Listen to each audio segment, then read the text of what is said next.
Hello friends, welcome to red tech Bharat.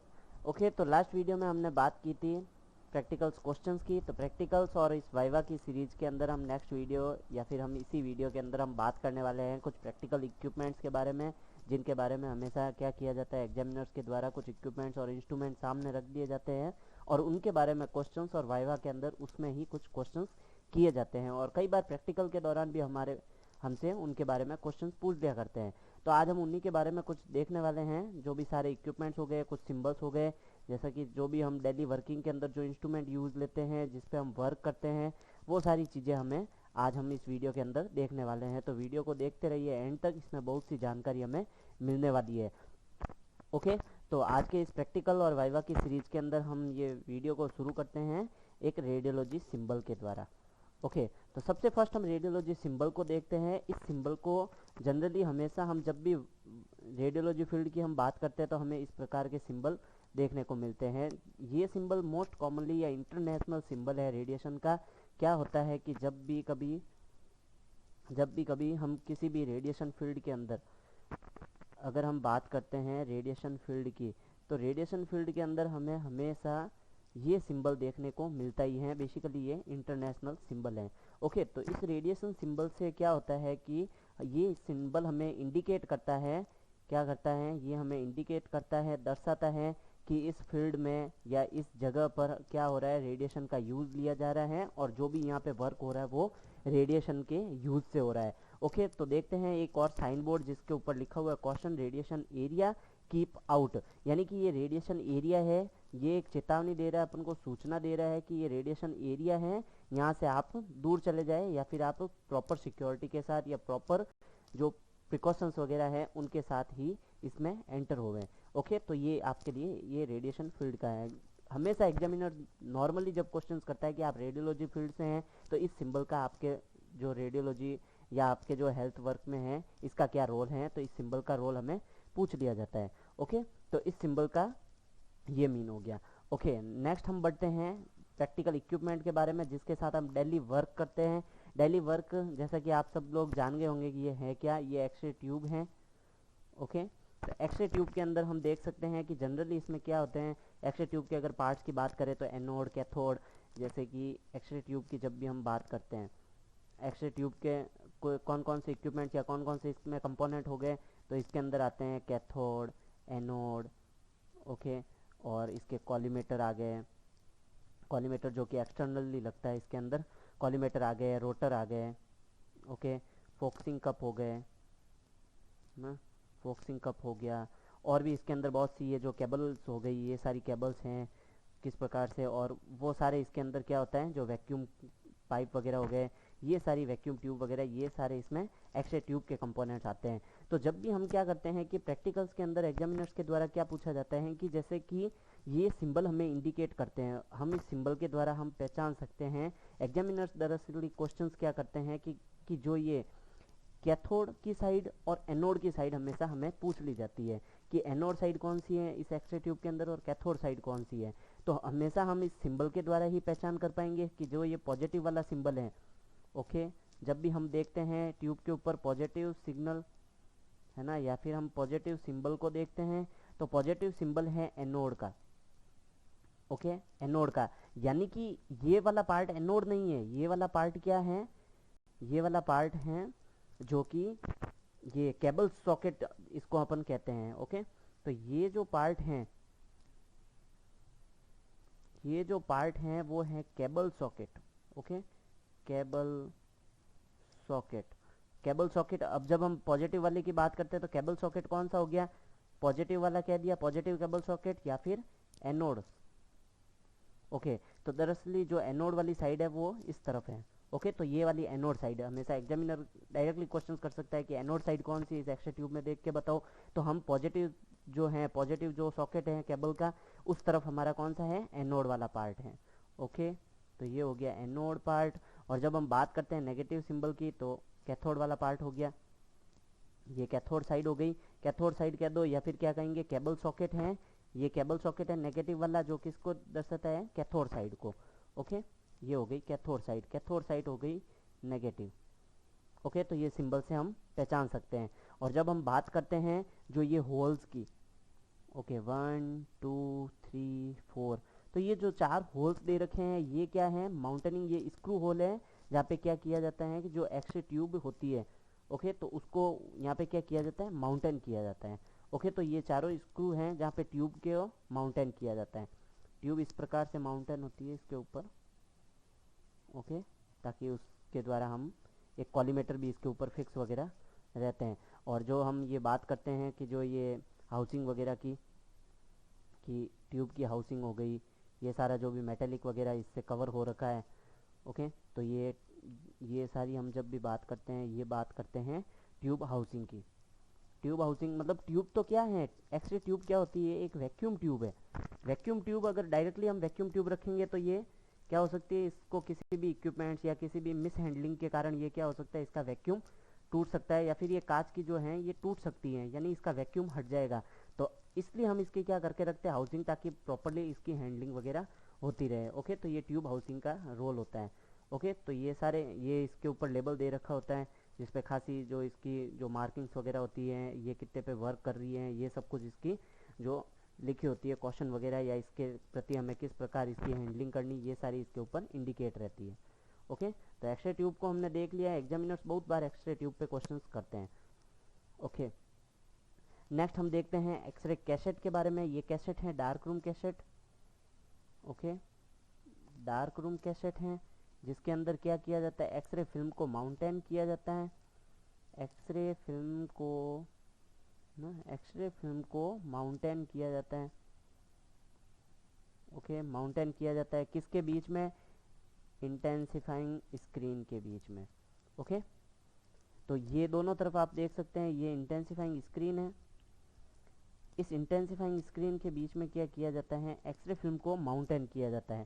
तो x ray film को mountain करना, और ये जैसे कि हम एक एक्सरे फिल्म बना देते हैं, ये हमारी एक्सरे फिल्म है। एक्सरे फिल्म को अनएक्सपोज से पहले माउंटेन करना और एक्सपोज के बाद उसको हटा के इमेज की प्रोसेसिंग करना, ये सारा प्रोसेस कहाँ होता है, डार्क रूम के अंदर होता है। तो ये सारा डार्क रूम के अंदर जो प्रोसेस होता है, इस प्रोसेस में क्या किया जाता है कि एक्सरे की कैसेट को ओपन किया जाता है, जिसके अंदर एक्सरे फिल्म नहीं होती है, वो ओपन करना कहाँ होता है, डार्क रूम के अंदर। डार्क रूम में जब इस फिल्म को इसके कैसेट के अंदर लगाया, ओके, तो कैसेट अगर हम लाइट की फील्ड में लगाएंगे तो ये लाइट से एक्सपोज हो जाएगी फिल्म, इसलिए इसको डार्क रूम के अंदर यूज़ लिया जाता है। ओके, और जैसे ही हम डार्क रूम के अंदर इसका यूज़ करते हैं, फिर क्या किया जाता है कि इसको एक्सपोज किया जाता है। क्या किया जाता है, एक्सपोज। ये पूरा प्रोसेस है, इस प्रोसेस को भी कई बार एग्जामिनर पूछा करते हैं। ओके, तो एक्सपोज होने के बाद क्या किया जाता है कि इस कैसेट में से वापस इसको क्या किया जाता है, उस फिल्म में से या इस कैसेट वाले जो हैं पार्ट से इसको हटाया जाता है। जैसे ही इस कैसेट पार्ट से इसको हटाया जाता है, ये हटाना भी डार्क रूम में ही किया जाता है। ओके, तो अब डार्क रूम के इस प्रोसेस में बात आती है कि जब ये इसके ऊपर जो हमारे पास लेटेंट इमेज है, उस लेटेंट इमेज को क्या करना है, विजिबल इमेज में कन्वर्ट करना है। तो उसके लिए क्या किया जाता है, कुछ केमिकल कंपोनेंट्स होते हैं डार्क रूम के अंदर जो इसमें यूज़ लिए जाते हैं, और developer, fixers, rinsing and washing. तो क्या होता है कि जो भी हमारी एक्सरे की जो इमेज है, जो लेटेंट के फॉर्म में जो पार्ट को एक्सपोज किया है, तो वो एक लेटेंट इमेज के फॉर्म में है। अब इस लेटेंट इमेज को क्या किया जाता है, वापस डार्क रूम के अंदर इसको ओपन किया जाता है, उस कैसेट में से इसको एक्सरे फिल्म को निकाला जाता है जो कि लेटेंट इमेज है। अब उस लेटेंट इमेज को क्या किया जाता है कि डेवलपर सॉल्यूशन के अंदर इनको डिप किया जाता है, और फिर डेवलपर से फिर अपन बढ़ते हैं फिक्सर की तरफ।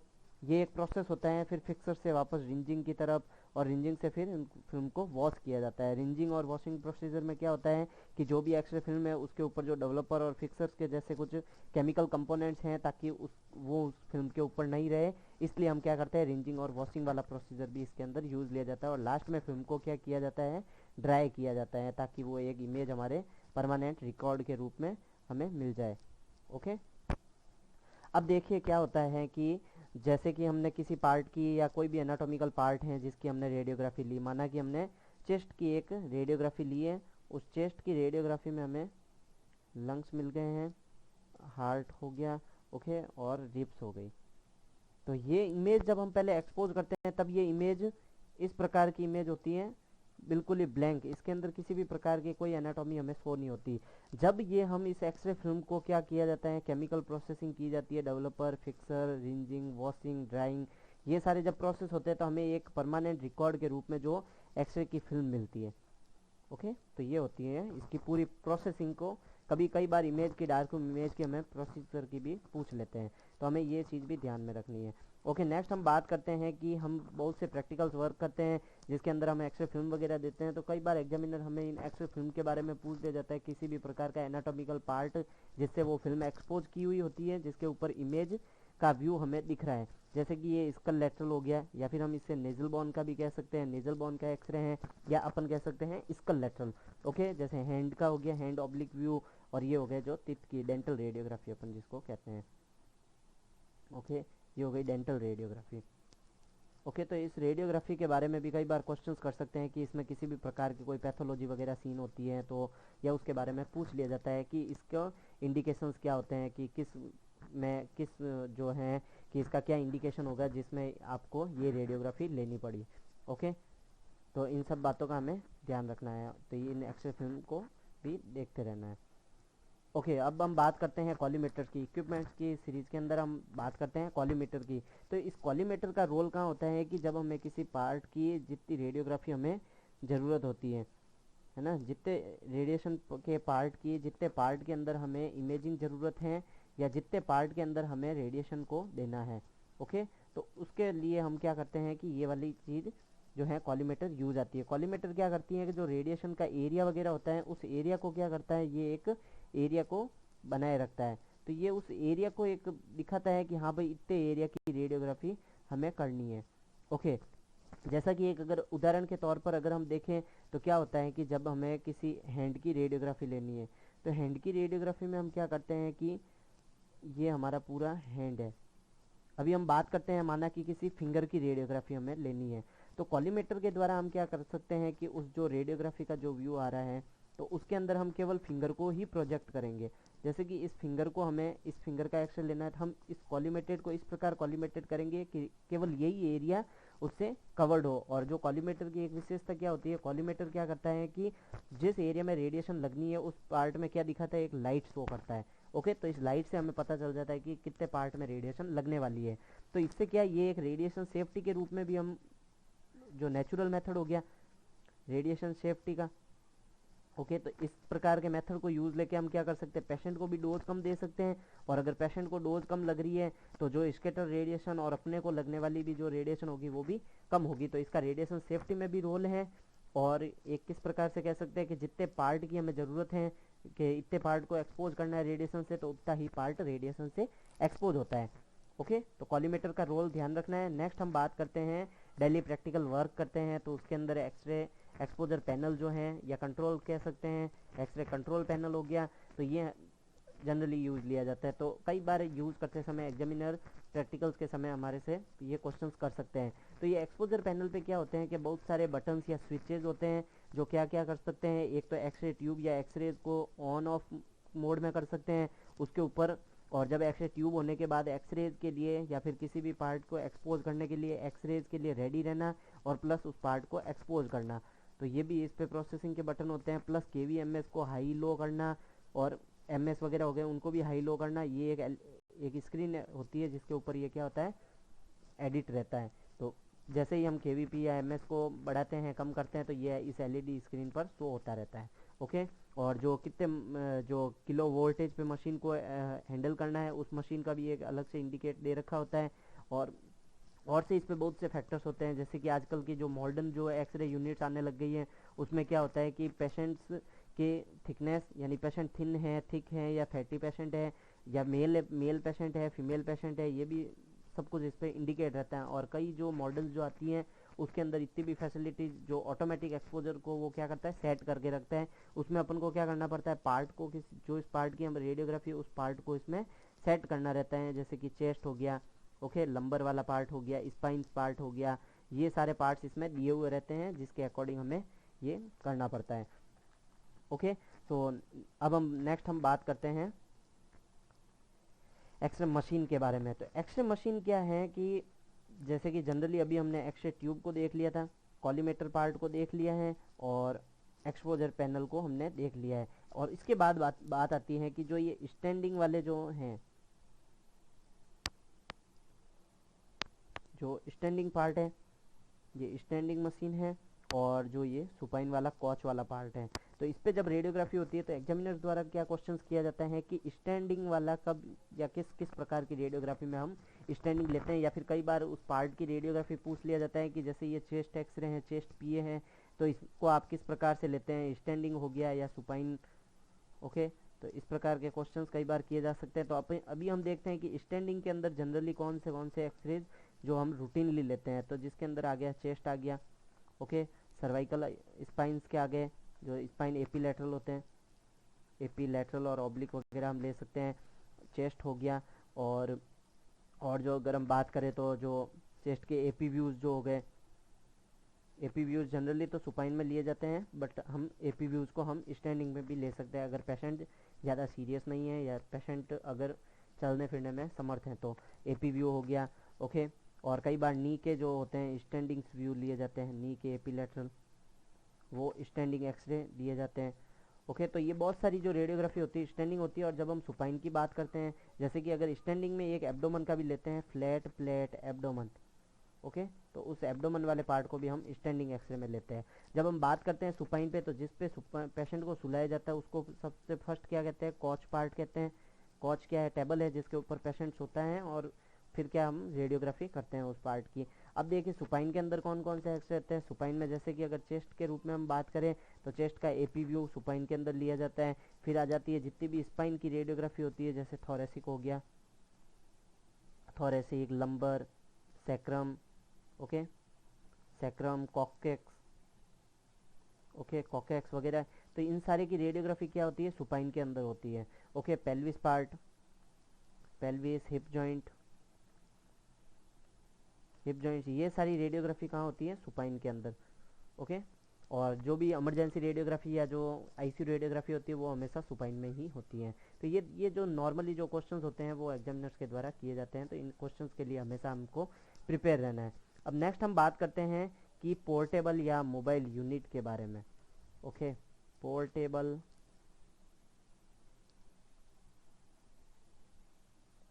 पोर्टेबल मशीन कह दो या फिर mobile x-ray unit, mobile x-ray unit. देखिए जब ये पोर्टेबल और मोबाइल एक्सरे यूनिट हैं, दरअसल दोनों क्या होती है, अलग अलग होती है। अगर मोबाइल अगर यूनिट कह रहे हैं तो यानी कि वो केवल मशीन्स क्या है, मूवेबल हैं। और पोर्टेबल मशीन्स वो होती है जिसको हम उसके हर पार्ट को अलग अलग करके किया जा सकता है, उसको कहीं पर भी कैरी किया जा सकता है। यानी कि एक स्थान से दूसरे स्थान पर भी अगर कहीं ले जाना है बाहर तो हम इसको आसानी से कैरी कर सकते हैं। और मोबाइल जो एक्सरे यूनिट होती है जनरली वजन में भी हाई होती है, और प्लस ये इसको अपन किसी पार्ट को खोल के मतलब इसका खुला नहीं कर सकते, ये केवल एक स्थान से दूसरे स्थान पर पूरी मशीन को मूव करना पड़ता है। ओके, तो ये जनरली क्या होता है, जो पोर्टेबल और मोबाइल मशीन्स का रोल क्या रहता है रेडियोलॉजी डिपार्टमेंट में, जो भी आईसीयू रेडियोग्राफी, आईसीयू रेडियोग्राफी हो गया, और जो भी वार्ड रेडियोग्राफी होती है। ओके, जो वार्ड रेडियोग्राफी होती है ये कहाँ, उसमें कौन सी मशीन्स को यूज़ लिया जाता है, पोर्टेबल मशीन्स को। तो या फिर क्या जनरल लेकिन केस के अंदर के अगर ऐसा एक केस है जिसके अंदर पेशेंट रेडियोलॉजी डिपार्टमेंट में नहीं आ सकता है या उसको किसी प्रकार की समस्या है, इमरजेंसी है, तो उसके लिए हम क्या करते हैं, पोर्टेबल मशीन्स का रेडियोलॉजी में रोल होता है। ओके, तो इसका जनरली यूज़ कहाँ होता है, मुख्य रूप से अगर इसके यूजेस देखें तो आईसीयू रेडियोग्राफी या वार्ड रेडियोग्राफी, या फिर अपन कह सकते हैं इमरजेंसी रेडियोग्राफी, जिसके अंदर पेशेंट्स को आना या उसमें मुश्किल हो रहा है। ओके, नेक्स्ट पोर्टेबल मशीन्स या मोबाइल मशीन्स को देखने के बाद हम आते हैं रेडियोलॉजी फील्ड की फ्लूरोस्कोपी मशीन के बारे में। ओके, तो फ्लूरोस्कोपी मशीन क्या है, सबसे पहले देखते हैं फ्लूरोस्कोपी। फ्लूरोस्कोपी मशीन का बेसिकली वर्क क्या रहता है कि ये फ्लूरोस्कोपी मशीन क्या करता है कि ये पेशेंट के अंदर, पेशेंट के जो भी ऑर्गन जो लाइव टाइम मूवमेंट हो रहे हैं, ओके, लाइव टाइम के अंदर जो पेशेंट के ऑर्गन्स में मूवमेंट हो रहा है, ऑर्गन मूवमेंट की ये क्या करता है, लाइव इमेजिंग देता है। Organ organ movement, okay, organ movement की क्या कर रहा है, लाइव इमेजिंग दे रहा है। ऑर्गन मूवमेंट की लाइव इमेजिंग दे रहा है। अब लाइव इमेजिंग कब दे रहा है, जब एक्सरेज क्या है, एक्सरेज कह दो या फिर रेडिएशन ऑन मोड में, रेडिएशन ऑन मोड में। जब रेडिएशन ऑन रहेगी तो ये क्या करेगा, उस ऑर्गन की जो बॉडी के अंदर मूवमेंट हो रहा है वो लाइव टाइम उसकी क्या देगा, इमेजिंग देगा। ओके, तो वो अब लाइव टाइम इमेजिंग किस प्रकार से देता है, इसमें क्या होता है, जैसे कि ये स्क्रीन लगी हुई है इसमें कॉर्नर पे। अब जैसे ही जिस पार्ट की हम रेडियोग्राफी या जिस पार्ट को हम एक्सपोज करते हैं तो उस पार्ट को क्या किया जाता है, उसमें दिखा दिया जाता है। ओके, तो उसके अंदर ये सारी लाइव इमेजिंग चलती है। ओके, तो ये फ्लोरोस्कोपी मशीन का मुख्य रोल या मुख्य यूज कब होता है, जो भी रेडियोलॉजिकल एग्जामिनेशन या जो प्रोसीजर होते हैं, रेडियोग्राफिक जो प्रोसीजर होते हैं like IVP, okay, RGMCU, HSG, barium के जो भी एक्सरे, बेरियम के जो भी हैं जिसमें बेरियम सल्फेट या BSO4 के जो सॉल्यूशन या कंटेंट पिला के रेडियोग्राफी की जाती है, तो उन सारी रेडियोग्राफी के अंदर क्या किया जाता है, फ्लोरोस्कोपी मशीन का यूज़ लिया जाता है। कई बार जो इमेज हमें लाइव जो एक्सरे इमेजेस के अंदर नहीं दिखती वो हमें लाइव फ्लोरोस्कोपी मशीन के अंदर दिख जाती है। सो जनरली क्या यूज़ लिया जाता है, फ्लोरोस्कोपी मेथड यूज़ लिया जाता है। जनरली जो एंजियोग्राफी वगैरह होती है, एंजियोग्राफी वगैरह, तो ये सारे प्रोसीजर भी किस पे, फ्लोरोस्कोपी पे लिए जाते हैं। जनरली अपन देखते हैं कि जो ऑपरेशन थिएटर वगैरह में क्या लिया जाता है, शियाम को यूज़ लिया जाता है। तो शियाम भी बेसिकली क्या है, एक पोर्टेबल फ्लोरोस्कोपी है। ओके, पोर्टेबल फ्लोरोस्कोपी, पोर्टेबल कह दो या फिर मोबाइल फ्लोरोस्कोपी कह सकते हैं। ओके, मोबाइल फ्लोरो है कौन सी, जो सियाम वगैरह जो यूज़ ली जाती है। नेक्स्ट हम बढ़ते हैं, रेडियोलॉजी डिपार्टमेंट के अंदर कुछ सिंबल्स लगे होते हैं जो हमें रेडिएशन से बचाने के लिए कुछ टिप्स देते हैं या कुछ आइडियाज़ देते हैं कि हम किस प्रकार से अपने आप को रेडिएशन से बचा सकते हैं। तो देखिए यहाँ पे कौन सा दे रखा है कि रेडिएशन सेफ्टी एंड अलारा। तो जो अलारा जो प्रिंसिपल है वो क्या कहता है, अलारा क्या है बेसिकली, जो शॉर्ट फॉर्म है किसकी, as low as reasonably achievable. यानी कि ये क्या कहता है कि आपको जितने रेडिएशन की ज़रूरत है आप उतने ही रेडिएशन के फील्ड में आए, या फिर जितना कम से कम हो सके, जितना कम यूज है उतना कम आप रेडिएशन के फील्ड में आए या रेडिएशन के कनेक्ट में आए।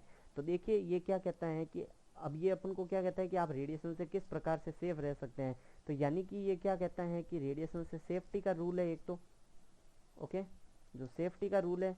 अब ये सेफ्टी देखो किस प्रकार से बता रहे हैं, ये एक लॉ देता है कि TDS, ओके, ये TDS थ्योरी है। ये क्या है, TDS मतलब टाइम, डिस्टेंस और शील्डिंग।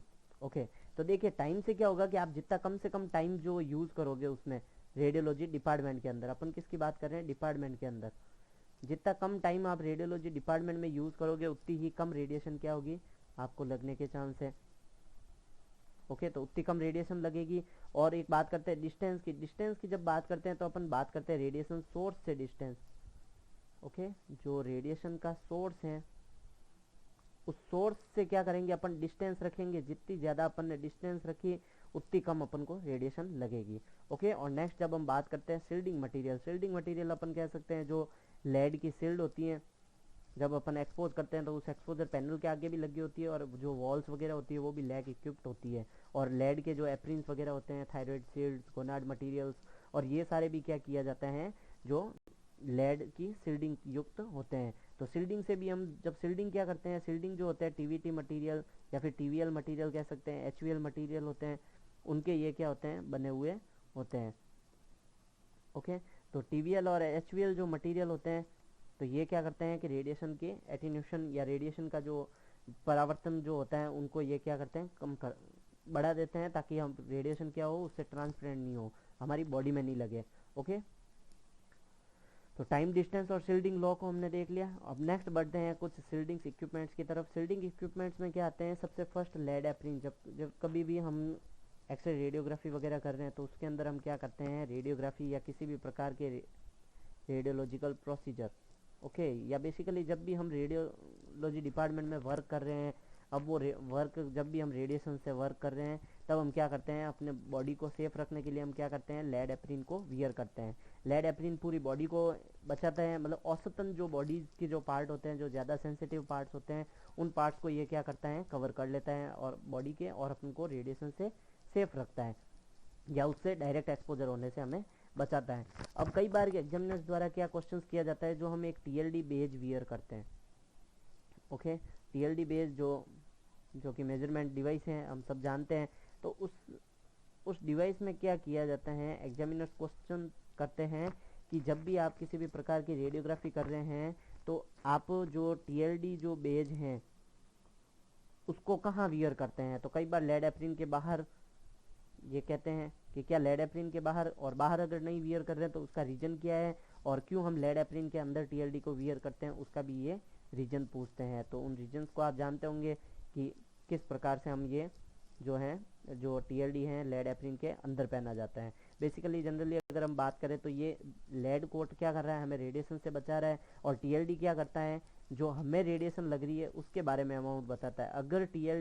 अगर लेड एप्रिन से बाहर है तो वो रीडिंग ऑब्वियस ज़्यादा देगा, क्योंकि जितनी पार्ट की रेडिएशन हमें नहीं लग रही है वो भी रेडिएशन हमें वो उसमें इंडिकेट कर रहा है, यानी उसमें टीएलडी में शो कर रहा है। और टीएलडी बेसिकली क्या है कि ये एक थर्मोल्यूमिनेसेंस डोसीमीटर है जो क्या करता है, रेडिएशन को मेजरमेंट करता है, ओके, तो रेडिएशन को मेजरमेंट करता है, ये मेजरमेंट डिवाइस है, ओके।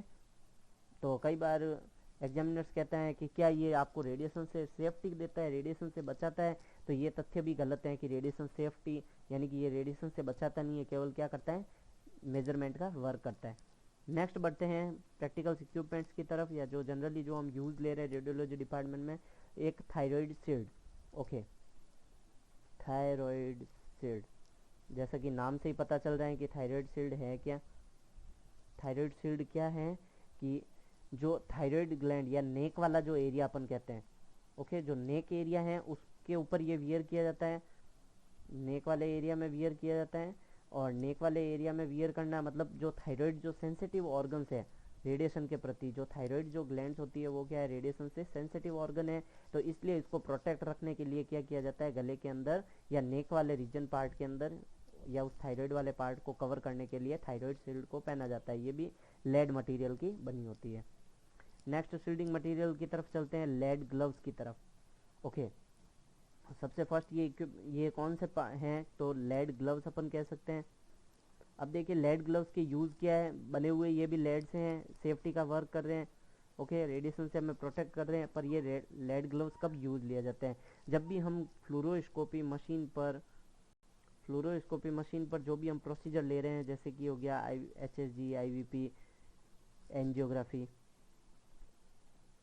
एंजियोग्राफी या कोई भी अदर प्रोसीजर हैं जो रेडियोलॉजी के, उन सबको जब यूज़ लिया जाता है तब क्या किया जाता है, हैंड्स के अंदर लेड जो ग्लव्स हैं उसको वियर किया जाता है ताकि हैंड्स को भी रेडिएशन नहीं लगे, ओके।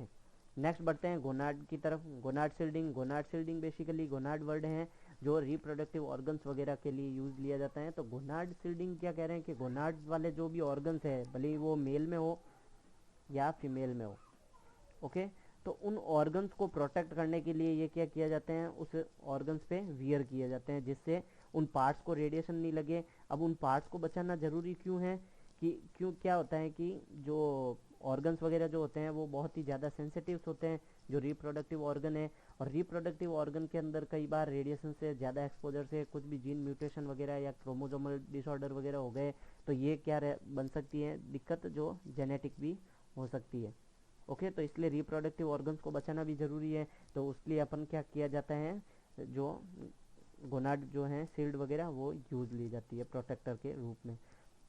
नेक्स्ट हम बात करते हैं लेड शील्ड की, ओके।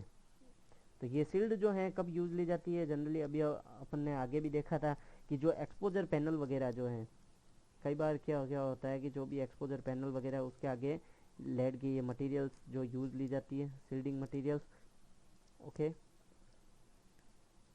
और इसके अंदर देखिए जैसे कि जो ग्लास विंडो दी रखी है उसका भी एक मुख्य उद्देश्य है कि ग्लास विंडोज़ देने का क्या होता है कि जब पेशेंट की हम रेडियोग्राफी करते हैं तो उस पेशेंट को इस विंडो से हम क्या कर सकते हैं, मॉनिटर कर सकते हैं कि कहीं पेशेंट कोई मूवमेंट वगैरह तो नहीं कर रहा है। इस पेशेंट के मूवमेंट वगैरह को हम इस ग्लास विंडो से हम क्या कर सकते हैं, मॉनिटर कर सकते हैं, ओके। तो ये हो गया लेड की शील्डिंग, ओके। अब इसको शील्डिंग वॉल भी कह सकते हैं, ओके। तो इसके अंदर जो विंडो है, ये विंडो का मेन क्या वर्क है, विंडो से हम क्या कर सकते हैं, पेशेंट को मॉनिटर कर सकते हैं कि पेशेंट के किसी प्रकार के मूवमेंट वगैरह तो नहीं आ रहे।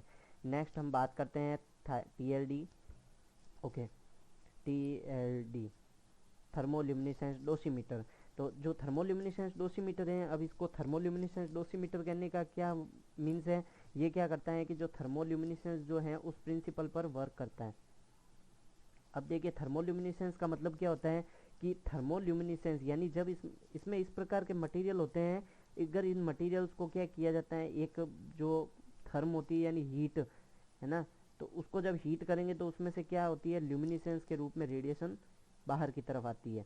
ओके, तो अब रेडिएशन बाहर कब आएगी, जब ये रेडिएशन को एब्जॉर्व करेगा। तो जब क्या होता है कि जब हम इसको वियर करते हैं तो ये क्या करता है कि रेडिएशन को अपने अंदर क्या करता है, अंदर लेते रहता है, उसको एब्जॉर्व करता रहता है, रेडिएशन को एब्जॉर्व करता रहता है।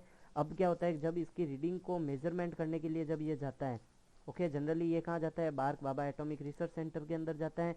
बार्क के अंदर जब जाता है तो इसमें इस प्रिंसिपल के रूप में इसको यूज़ लिया जाता है। उस प्रिंसिपल में क्या किया जाता है कि जो भी ये मटीरियल्स जो हैं, जो ये डिस्क है, इन डिस्क को क्या किया जाता है कि हीट किया जाता है। जब इन डिस्क को हीट करते हैं तो उसमें से क्या होती है, ल्यूमिनेसेंस आती है, और उस ल्यूमिनेसेंस को रिकॉर्ड किया जाता है, और उस रिकॉर्ड करके बाद में हम उनको रेडिएशन की एक रीडिंग पता चलती है, और वो क्या कर सकते हैं, इससे हम मेज़र करते हैं कि इस बॉडी, इस पार्ट में या इस शख्स को या उस एक पर्टिकुलर पर्सन को जो है इतनी रेडिएशन का अमाउंट लगा है। और ये पर्सनल मॉनिटरिंग भी है, यानी कि पर्सनल मॉनिटरिंग कह सकते हैं कि हर एक का TLD जो होता है सबका अलग अलग होता है, और जिसका TLD नाम से है वही उसको वियर करना चाहिए। ओके, तो ये TLD का मेन रोल हो गया। और TLD के बारे में हमेशा कई क्वेश्चंस किए जाते हैं, इसके बारे में बहुत से तथ्य भी होते हैं जो कई बार कहते हैं लोग कि ये रेडिएशन से सेफ्टी देता है या रेडिएशन से हमें बचाता है, तो ये तथ्य भी गलत है। ये केवल क्या कर रहा है, रेडिएशन को मेजरमेंट कर रहा है। ओके, तो इन तथ्यों में भी कंफ्यूज नहीं होना है, ये केवल मेजरमेंट डिवाइस है, न कि protector device. Okay, thank you, आज के लिए हम इतना ही देखने वाले हैं। ओके, वीडियो को लाइक कमेंट ज़रूर करें, और चैनल को अभी तक सब्सक्राइब नहीं किया है तो चैनल को सब्सक्राइब कर दीजिए, और दोस्तों को शेयर भी कर दीजिए। Okay, bye bye, thank you.